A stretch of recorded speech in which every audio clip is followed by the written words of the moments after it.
இப்போ பிரண்டை சாப்பிடுங்க, மூட்டு வலி இருக்கு அப்படின்னு வந்துட்டு சொல்லுவாங்க. ஆப்ரேஷன் பண்ணியிருக்காங்க. இந்த ஃபுட்லாம் தவிர்க்கணும் அப்படிங்கிற மாதிரியான சில ஃபுட் பேட்டர்ன் கொஞ்சம் சொல்லுங்க. Most of the diseases are due to food. சயின்டிஃபிக்காகவும் ப்ரூஃப் ஆகிருக்கு. குறிப்பாக வந்து நம்ம யூஸ் பண்ணுற storage item, junk food.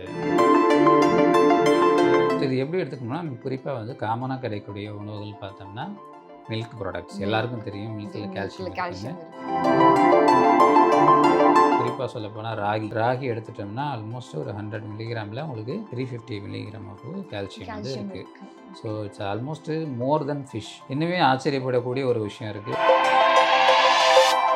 FT Health viewers எல்லாருக்கும் வணக்கம். உணவே மருந்து அப்படிங்கிறது நம்ம பல இடத்துல வந்து கேட்டுகிட்டே வந்துட்டு இருக்கோம். ஸோ நம்ம சாப்பிட்ற உணவுல தான் வந்துட்டு நம்மளுக்கான மருந்தே இருக்கு அப்படிங்கிறது நம்ம பெரியவங்க அடிக்கடி வந்துட்டு சொல்லிட்டே இருப்பாங்க. நம்ம தான் அதை ஃபாலோ பண்றது இல்லை. ஸோ இன்னைக்கு இந்த வீடியோவில் எதை பத்தி நம்ம பார்க்க போறோம் அப்படின்னு சொல்லி பார்த்தீங்கன்னா, நம்மளோட போனுக்கு எது வந்துட்டு ஹெல்த்தியா இருக்கும், எதெல்லாம் வந்துட்டு சாப்பிடக்கூடாது அப்படிங்கிற மாதிரியான ஃபுட் அப்படி பத்தி தான் நம்ம பேச போறோம். இதை வந்து நமக்கு தெளிவா சொல்றதுக்காக நம்மளோட இன்னைக்கு யார் இணைஞ்சிருக்காங்க அப்படின்னு சொல்லி பார்த்தீங்கன்னா, ஆர்த்தோ சர்ஜனான டாக்டர் சின்னதுரை சார் தான் இருக்காரு. அவரை நம்ம வெல்கம் பண்ணிடலாம். வணக்கம் சார். வணக்கம். எப்படி இருக்கீங்க சார்? நல்லா இருக்கேன் சார். நான் முன்னாடியே சொன்ன மாதிரி உணவே மருந்து அப்படிங்கறத நம்ம காலங்காலமா வந்துட்டு ஃபாலோ பண்ணிட்டு இருக்கோம். நம்மளோட மூட்டுக்கோ இல்லை நம்மளோட போன்ஸுக்கு வந்துட்டு ஸ்ட்ராங்கா இருக்கிறதுக்கு இந்த ஃபுட்டெல்லாம் சாப்பிடுங்க அப்படிங்கிறது பெரும்பாலுமா வந்துட்டு நம்ம கேள்விப்பட்டிருப்போம். பிரண்டை சாப்பிடுங்க, மூட்டு வலி இருக்கு அப்படின்னு வந்துட்டு சொல்லுவாங்க. பட் அதுக்கெல்லாம் சயின்டிஃபிக்கான ஒரு ரிசர்ச்சோ இல்லை ப்ரூஃபோ இருக்கா அப்படிங்கிறது ஜென்ரல் ஆடியன்ஸ் ஆனால் இப்போ எங்கள் மாதிரியானங்களுக்கு வந்துட்டு தெரியாது.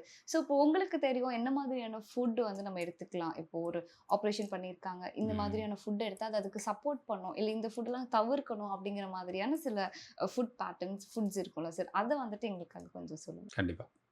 சரி, நீங்கள் சொன்ன மாதிரி உணவே மருந்து அப்படிங்கிறது நம்ம ஒரு பழக்க வழக்கத்தில் இருந்த விஷயந்தான். பட்டு அது தவறாக போகும்போது நிறைய வியாதிகள் வருது. சரியா? இன்னைக்கு வந்து most of the diseases are due to food அப்படிங்கிறது சயின்டிஃபிக்காகவும் ப்ரூஃப் ஆகிருக்கு. குறிப்பாக வந்து நம்ம யூஸ் பண்ணுற அந்த storage items, junk food and மற்றபடி கெமிக்கல் மிக்ஸ் ஆன ஃபுட்டு, லேட் நைட் ஃபுட்டு, இந்த ஒரு ஃபுட் சைக்கிளை வந்து நம்ம சரியாக பார்த்துக்காத காரணத்தால் we get lot of diseases including அந்த ஓவர் வெயிட் ஆரம்பிக்கிறதுலேருந்து cardiac issue, diabetes, hypertension அப்படின்னு சொல்லிட்டு அதனுடைய காம்ப்ளிகேஷன்ஸாக ஹார்ட் டிசீசஸ்ஸு, லங் டிசீசஸ்ஸு எல்லாமே வந்து வர்றது ஒரு ஒரு முக்கியமான காரணம். அப்போ என்ன ஆகுதுன்னா, உணவே மருந்துங்கிறது மாறி போய் மருந்தே தான் உணவாக சாப்பிட்ற அளவுக்கு இன்றைக்கி நிறைய பேருக்கு அவ்வளோ பிரச்சனைகள், ஹெல்த் இஷ்யூஸ் வரதான் செய்யுது. அண்டு குறிப்பாக நம்ம உடம்புல பார்த்தோம்னா, நம்ம ரொம்ப முக்கியமான உறுப்பு அப்படின்னு பார்க்கும்போது மற்ற ஆர்கன்ஸ் எல்லாம் உயிருக்கு தேவை தான். பட் எல்லாத்துக்கும் ஒரு ஸ்ட்ரக்சரல் டிசைனை கொடுத்து ஒரு ப்ரொடெக்ஷனை கொடுக்கறது போன்ஸ். ஸோ ஆல்மோஸ்ட் நம்ம பாடியில் ஒரு 206 போன்ஸ் இருக்குது அடல்ட்டில். அதில் வந்து எல்லா போனுக்கும் தேவையான பேசிக்கான ஒரு ஸ்ட்ரென்த் வந்து நம்ம சாப்பாட்டு மூலம் கண்டிப்பாக கிடைக்குது. அதில் குறிப்பாக வந்து பார்த்தோம்னா நமக்கு இந்த கால்சியம் அதிகமாக இருக்கிற உணவுகள் அண்டு விட்டமின் டி அப்படின்னு சொல்லக்கூடிய அந்த விட்டமின் டியோட இம்பார்ட்டண்ட்டும் ரொம்ப முக்கியமாக இருக்குது. Okay sir. இப்போ கால்சியம் வந்து மட்டும் போதுமா அப்படின்னா கண்டிப்பாக கிடையாது.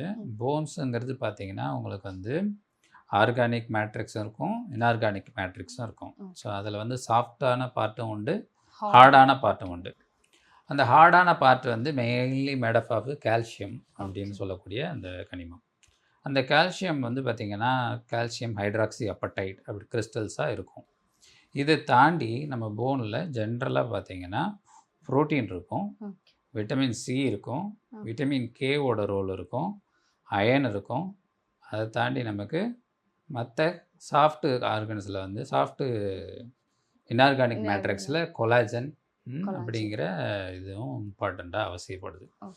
ஸோ இது எப்படி நமக்கு வந்து கிடைக்கிது உணவு மூலம்னு பார்க்கும்போது ஃபஸ்ட்டு வந்து நம்மளுக்கு வந்து இந்த கால்சியம்ங்கிறது நமக்கு ஈஸியாக வந்து உணவில் கிடைக்கக்கூடியது. குறிப்பாக பார்த்திங்கன்னா ஒரு நாளைக்கு ஒரு ஆவரேஜாக ஒரு கணக்கு எடுத்துக்கிட்டிங்கன்னா ஒரு யங் ஏஜு, ஓல்டேஜு இல்லை குழந்தைங்க ஒரு 15 இயர்ஸ்க்குள்ளே இருக்கிறவங்களுக்குள்ளே ஒரு லிமிட்டு, ஒரு 15 to 40 அது வந்து மிடில் ஏஜ், அபோவ் 40 வந்து ஓல்டேஜ்னு வச்சோம்னா ஆவரேஜ் ரெக்குயர்மெண்ட் அப்படின்னு பார்க்கும்போது ஒரு குழந்தைங்கள வந்து ஒரு 800 கிராம் கிராம் தேவைப்படுது. தேவைப்படுது. ஓகே. இப்போ அடல்ட்டில் பார்த்தீங்கன்னா ஒரு 1000, ம். எல்டர்லியில் ஒரு 1500 பர் 1500. டே. ஸோ அப்படி தேவைப்படும்போது இந்த லிமிட் வந்து நமக்கு வந்து ஃபுட்டில் கிடைக்கும். ம். இதில் எங்கே ஜாஸ்தி ஆகும் அப்படின்னு கேட்டிங்கன்னா, குறிப்பாக பெண்களில், ஓகே. எஸ்பெஷலி ப்ரெக்னென்சி டைமில், எஸ். ஃபீடிங் பண்ணுற டைமில் அண்ட் போஸ்ட் மெனோபாசல் அவங்களுக்கு அந்த தீட்டு நின்று போகிற காரணத்தால் அந்த ஈஸ்ட்ரோஜன் அப்படிங்கிற ஹார்மோன் வந்து அந்த யூட்ரஸ் கர்ப்பப்பையிலேருந்து ஸ்டாப் ஆகுது. இது ஆண்களுக்கு நடக்காது அப்படின்றது கிடையாது. இது ஆண்களுக்கும் ஆண்ட்ரோஜன் அப்படின்ற ஒரு ஹார்மோன் வந்து ஒரு அபோவ் 60 வந்து ஸ்டாப் ஆகும். அதனாலேயும் போன் வீக் ஆகும்.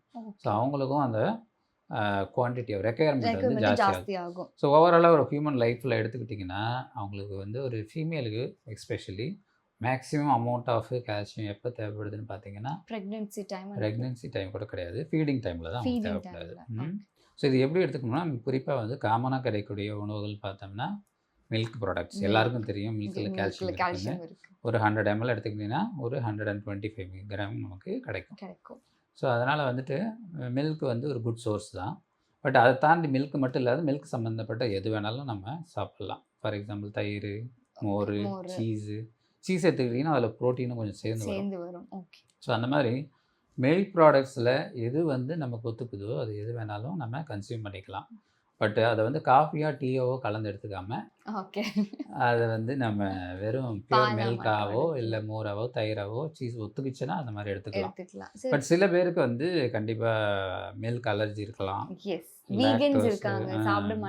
சாப்பிடாதவங்க இருக்காங்க. சில பேருக்கு வந்து லாக்டோஸ் இன்டாலரன்ஸு இல்லை மால் அப்சார்ப்ஷன் சிண்ட்ரோம் அப்படின்னு சொல்லக்கூடிய இன்டெஸ்டைனல் டிசார்டர்ஸ் இருக்கும், மில்க் அலர்ஜி இருக்கிறவங்களும் இருக்காங்க.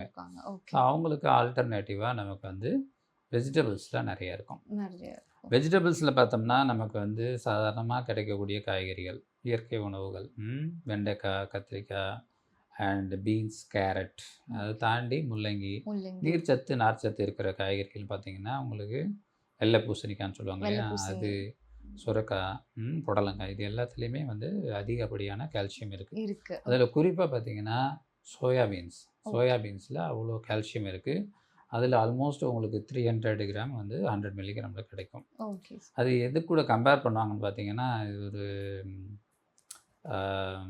நான்வெஜ் சாப்பிடாதவங்களுக்கு இது ஒரு மீட் மாதிரி. ஸோ எப்படி வந்து நான்வெஜ் சாப்பிட்றவங்களுக்கு குறிப்பாக அந்த ஃபிஷ்ஷு அதில் வந்து இந்த அளவுக்கு உங்களுக்கு கால்சியம் கிடைக்கும். அதே அளவுக்கு ஈக்குவலாக அவங்களுக்கு வந்து சோயாவில் கிடைக்கும். சோயா வந்து எடுத்துக்காதவங்க இப்போ பியூராக வந்து சோயாவோட ப்ரோட்டீனை எக்ஸ்ட்ராக்ட் பண்ணி FDA அப்ரூவலோட வருது. சோயா ப்ரோட்டீனை வந்து எக்ஸ்ட்ராக்ட் பண்ணி பவுடர் ஃபார்மில் இன்றைக்கி எப்படின்னா அந்த ஃபுட் ஹெல்த் அட்மினிஸ்ட்ரேஷனோட அப்ரூவல் படி இன்றைக்கி அவைலபிளாக இருக்குது. ஸோ அதையும் நம்ம எடுத்துக்கிறது மூலம் கால்சியத்தை நம்ம வந்து காம்பன்சேட் பண்ண முடியும். ஸோ இது வெஜிடபிள் சோர்சஸ் வந்து ரொம்ப ரொம்ப ரொம்ப முக்கியமானது. நிறைய பேர் சொல்லுவாங்க நான் வந்து வெஜிடேரியன், அதனால் எனக்கு போன் ரொம்ப வீக்காக இருக்குது அப்படின்னு சொல்கிறது வந்து ரியலி ராங் மெசேஜ்.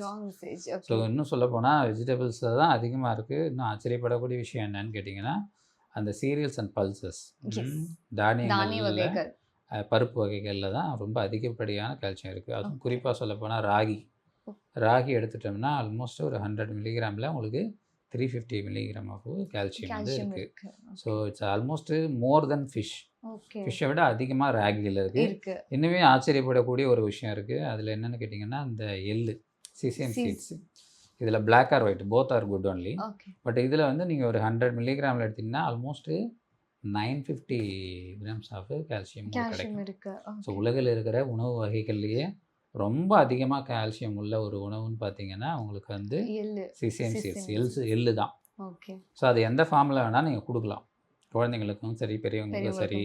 அது எள்ளு உருண்டை மாதிரி செஞ்சு கொடுக்கலாம், இல்லை எள்ளில் வேறு ஏதாவது வீட்டில் செஞ்சு கொடுக்குறது பெட்டர் தென் கடையில் கிடைக்கிற அந்த எள்ளு மிட்டாய் அந்த மாதிரி சாப்பிடாம அதில் சுகர் கொஞ்சம் ஜாஸ்தியாக இருக்கிறதால அதை அவாய்ட் பண்ணி வீட்டில் அதுக்கு ப்ரிப்பரேஷன் பண்ணி கொடுப்பாங்க. அதேமாரி ராகியை வந்து பல வகைகளில் சாப்பிட முடியும். ராகி தோசை, ராகி முறுக்கு, ராகி கூழ் மாதிரி செஞ்சு சாப்பிட்லாம், இல்லை ராகியிலே தோசை மாதிரி செஞ்சு சாப்பிட்லாம். Any type of varieties can be made. So அதனால் வெஜிடபிள்ஸில் இந்த தானியங்கள் அந்த இதில் வந்து ரொம்ப இருக்குது. அதேமாரி ட்ரை ஃப்ரூட்ஸு ரொம்ப ரொம்ப ஹெல்த்தியானது. குறிப்பாக வந்து ஸ்ட்ராபெரி அந்த மாதிரி டேட்ஸ் அந்த மாதிரி எல்லா ஃப்ரூட்ஸ்லேயும் வந்து உங்களுக்கு இருக்குது. ம். ஃப்ரூட்ஸ்னு எடுத்துக்கிட்டால் கொஞ்சம் ரொம்ப காஸ்ட்லியான ஃப்ரூட்னா தான் நமக்கு வந்து ட்ரை ஃப்ரூட்ஸ் எக்ஸ்பென்சிவ் தான். Yes sir. ஸோ அது இல்லாமல் இயற்கையாக கிடைக்கக்கூடிய ஃபுட்டுன்னு பார்த்தீங்கன்னா அத்திப்பழம். அத்திப்பழம். எஸ். அத்திப்பழம் ரொம்ப ரொம்ப அதிகமான கால்சியம் உள்ள ஒரு உணவு. அடுத்தது ஆரஞ்சஸ். ஓகே. அதுக்கப்புறம் பார்த்தீங்கன்னா பப்பாளி பழம். பப்பாயா. நம்பவே மாட்டீங்க, பப்பாளி பழம் தான் இருக்கிறதுல highest source of calcium calcium. In fruits. Okay. அதுக்கப்புறமா பார்த்தோம்னா இந்த கொய்யாப்பழம். கொய்யாப்பழம். ஸோ இதெல்லாம் வந்து டைஜஷனை மட்டும் இம்ப்ரூவ் பண்ணாது, நாட் ஓன்லி இந்த இன்டெஸ்டைனுக்கு Intestine. நல்லது அப்படின்னு சொல்கிறத தாண்டி அந்த கால்சியம் சத்து வந்து ரொம்ப அதிகமாக இருக்கக்கூடிய ஃப்ரூட்ஸு. ஃப்ரூட்ஸ். ஸோ அத்திப்பழம், ஆரஞ்சு பழம், கொய்யாப்பழம் அண்டு கொய்யாப்பழம், பப்பாளி பழம். பப்பாளி இந்த பழம். 4 வந்து ரொம்ப சீப்பாக கிடைக்கும், எஸ் சார். காஸ்ட் எஃபெக்டிவாக எல்லாருக்கும் கிடைக்கும். எல்லாருக்கும் ஸோ கிடைக்கும். அது மாதிரி அந்த உணவுகள் ரொம்ப நல்லா இருக்குது. ஓகே. அடுத்தது கீரை வகைகள்.